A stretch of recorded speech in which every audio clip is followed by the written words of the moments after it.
नमस्कार। आज के इस वीडियो में हम देखेंगे छत्तीसगढ़ का इतिहास और इतिहास से संबंधित जितने भी इंपॉर्टेंट प्रश्न बनेंगे हम इस वीडियो में देखेंगे। तो चलिए शुरू करते हैं। और शुरू करने से पहले अभी तक आपने हमारे चैनल को सब्सक्राइब नहीं किया है तो जल्दी से सब्सक्राइब कर लीजिए। पहला प्रश्न है, नागपुर के भोसला राज्य पर ब्रिटिश संरक्षण के अंतर्गत छत्तीसगढ़ में नियुक्त प्रथम सुप्रिटेंडेंट कौन थे? तो इसका आंसर है option A, captain Edmund. Captain Edmund British संरक्षण के अंतर्गत प्रथम सुप्रिटेंडेंट रहे। और अंतिम सुप्रिटेंडेंट कौन थे? तो कैप्टन क्राफ्ट।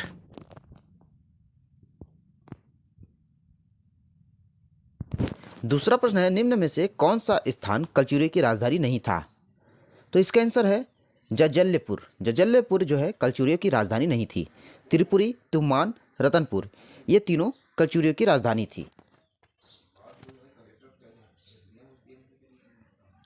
तीसरा प्रश्न है, कलचुरी कालीन शासन व्यवस्था में राजस्व विभाग का मुख्य अधिकारी कौन था?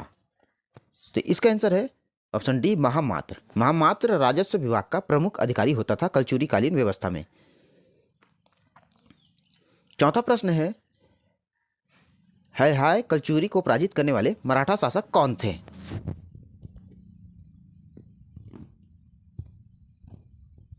तो इसका आंसर है ऑप्शन बी, भोसले। भोसले थे मराठा कलचुरियों को पराजित करने वाले मराठा। देखिए यहाँ पर जो भोसले शासक रघुजी प्रथम के सेनापति भास्कर पंत ने 1741 में रतनपुर कलचुरी के अंतिम शासक रघुनाथ सिंह को हराया था और मराठा शासन का गठन किया था।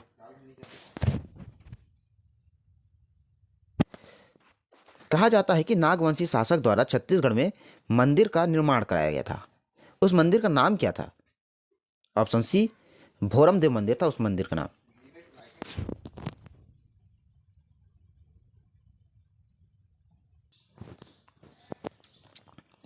प्राचीन छत्तीसगढ़ के निम्नलिखित किस राजवंश के शासकों ने त्रिकलिंगाधिपति की उपाधि धारण की थी?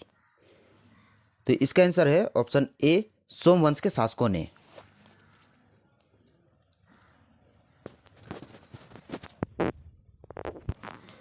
सातवां प्रश्न है, समुद्रगुप्त प्रयाग प्रशस्ति में इस राज्य को निम्न में से किस नाम से संदर्भित किया गया था? इसका आंसर है ऑप्शन सी, दक्षिण कौशल। दक्षिण कौशल के नाम से संदर्भित किया गया था प्रयाग प्रशस्ति में।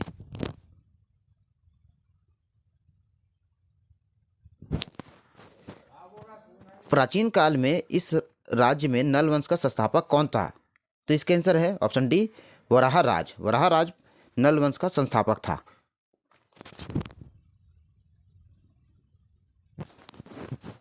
चीनी यात्री हेनसंग ने दक्षिण कौशल की राजधानी के पास किस बौद्ध विद्वान के निवास स्थान के बारे में लिखा है?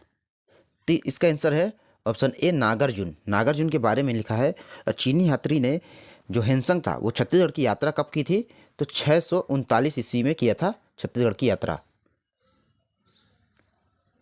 10वां प्रश्न है, बिलासपुर के ताला गांव की काल पुरुष की प्रतिमा का निर्माण किस वंश ने किया था? आंसर होगा सरबपुरी वंश ने किया था ताला गांव में जो काल पुरुष की प्रतिमा है उसका निर्माण। 11वां प्रश्न है, सिरपुर के पांडु वंश के महाशिवगुप्त बालार्जुन का धर्म क्या था?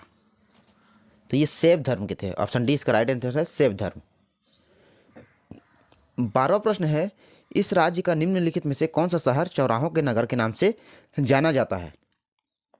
जगदलपुर। ऑप्शन डी, जगदलपुर को चौराहों का नगर कहा जाता है और इसे बसाने के श्रेय जो है काकतीय नरेश रुद्र प्रताप देव को जाता है।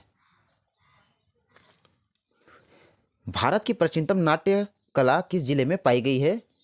तो ऑप्शन बी, सरगुजा जिले में पाई गई है भारत की प्राचीनतम नाट्य कला या नाट्यशाला। अगला है, रायपुर जिले से प्राप्त राजा भीमसेन के आरंग ताम्रपत्र में निम्न में से किस राजाओं का उल्लेख किया गया है? तो इसका आंसर होगा ऑप्शन डी, उपरोक्त सभी। कौन कौन से? तो सूर, दैत, विभीषण इन तीनों का राजा भीमसेन के आरंग ताम्रपत्र में उल्लेखन मिला है। नागवंशी शासकों का राज्य स्थित था। तो इसका आंसर है ऑप्शन ए, बस्तर क्षेत्र में इनका शासक था। नागवंशी शासकों का जो शासन था बस्तर क्षेत्र में। 16वां प्रश्न है, किस राजा के समय जगदलपुर की टाउन प्लानिंग के अनुसार चौराहों का नगर बनाया गया था? तो इसका आंसर है रुद्र प्रताप देव। हमने पिछले क्वेश्चन में बताया था रुद्र प्रताप देव। इस टाउन प्लानिंग के कारण ब्रिटिश अधिकारियों ने इन्हें सेंट ऑफ जेरूसलम की भी उपाधि दी थी। ये मोस्ट इंपॉर्टेंट क्वेश्चन है जिसको आपको याद रखना होगा। राजा अपिलक किस राजवंश के शासक थे? राजा अपिलक सातवाहन वंश से संबंधित थे। और ये इम्पोर्टेंट क्यों है? क्योंकि इनकी जो मुद्रा है, सातवाहन काल की जो मुद्रा है, वो बालपुर से प्राप्त हुई थी राजा अपिलक की। कामावती नगरी आज किस नाम से जानी जाती है? तो ऑप्शन डी, डोंगरगढ़ के नाम से जानी जाती है कामावती नगरी। इस राज्य में 5वीं-6वीं शताब्दी में शासन करने वाले शासक प्रसन्न मात्र किस वंश से संबंधित थे? तो ये सरबपुरी वंश से संबंधित थे प्रसन्न मात्र। 20वां प्रश्न है, ब्रह्मकोट किस नगर का प्राचीन नाम है? इसका जवाब आप कमेंट में देंगे। मिलते हैं नेक्स्ट वीडियो में।